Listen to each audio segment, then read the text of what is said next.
యెషయా గ్రంథము 61వ అధ్యాయము. ప్రభువగు యెహోవా ఆత్మ నా మీదికి వచ్చియున్నది.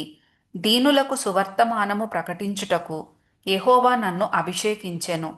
నలిగిన హృదయము గలవారిని దృఢపరచుటకును, చెరలోనున్న వారికి విడుదలను, బంధింపబడిన వారికి విముక్తిని ప్రకటించుటకును, యెహోవా హితవత్సరమును, మన దేవుని ప్రతిదండన దినమును ప్రకటించుటకును, దుఃఖాక్రాంతులందరినీ ఓదార్చుటకును, సియోనులో దుఃఖించు వారికి ఉల్లాస వస్త్రములు ధరింపజేయుటకును, బూడిదెకు ప్రతిగా పూదండను, దుఃఖమునకు ప్రతిగా ఆనంద తైలమును, భారభరితమైన ఆత్మకు ప్రతిగా స్తుతి వస్త్రమును వారికిచ్చుటకును ఆయన నన్ను పంపియున్నాడు.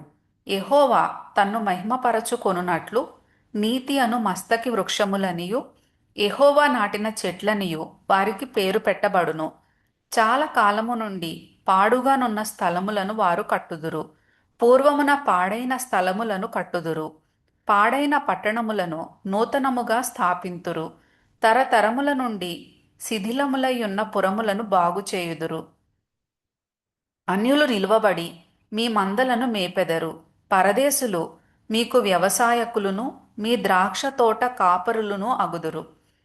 మీరు యెహోవాకు యాజకులనబడుదురు. వారు మా దేవుని పరిచారకులని మనుష్యులు మిమ్మును గూర్చి చెప్పుదురు.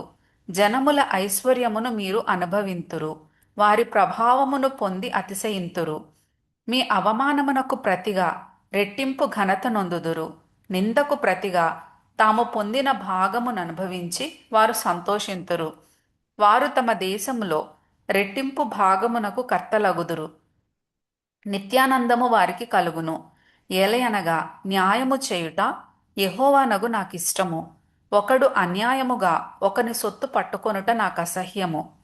సత్యమును బట్టి వారి క్రియాఫలమును వారికిచ్చుచు వారితో నిత్య నిబంధన చేయుదును. జనములలో వారి సంతతి తెలియబడును. జనముల మధ్యను వారి సంతానము ప్రసిద్ధి నొందును. వారు యెహోవా ఆశీర్వదించిన జనమని వారిని చూచిన వారందరూ ఒప్పుకొందురు. శృంగారమైన పాగా ధరించుకొనిన పెండ్లి కుమారుని రీతిగాను, ఆభరణములతో అలంకరించుకొనిన పెండ్లి కుమార్తె రీతిగాను ఆయన రక్షణ వస్త్రములను నాకు ధరింపజేసి ఉన్నాడు. నీతి అను పైబట్టను నాకు ధరింపజేసి ఉన్నాడు.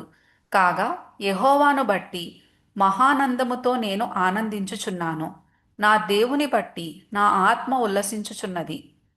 భూమి మొలకను మొలిపించునట్లుగాను, తోటలో విత్తబడిన వాటిని అది మొలిపించునట్లుగాను నిశ్చయముగా సమస్త జనముల ఎదుట ప్రభువగు యెహోవా నీతిని స్తోత్రమును ఉజ్జీవింపజేయును.